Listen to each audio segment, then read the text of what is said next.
Okay, so this question comes from Steve Cambian of Truthseekers, and I'll put a link to his podcast in the description.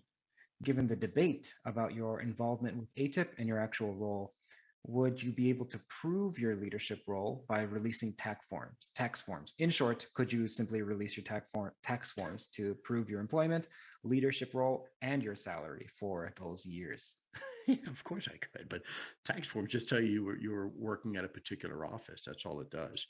And of course, then you start people start looking at your salaries and start making all sorts of inferences. The bottom line is that the government has already validated and verified that I work within the USDI. Senator Reid has already validated work on ATIP. You had the spokesperson for the Pentagon, Dana White, under Secretary Mattis, already verify that I was working ATIP. You have Jim Lekatsky verifying I worked and ran ATIP. You have, I mean, the list goes on and on and on and on. No, I'm not going to get into a tit for tat.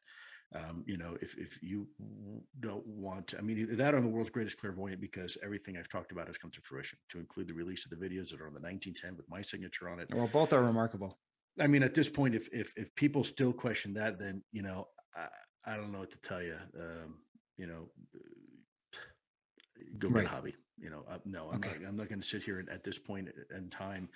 There's an IG evaluation and investigation specifically because of how they mishandled this, and then they come out and they say, "Oh, by the way, we deleted all those emails." I mean, if you're that much of a sucker and you actually, still at this point are at all questioning what my role is, then I don't know what to tell you.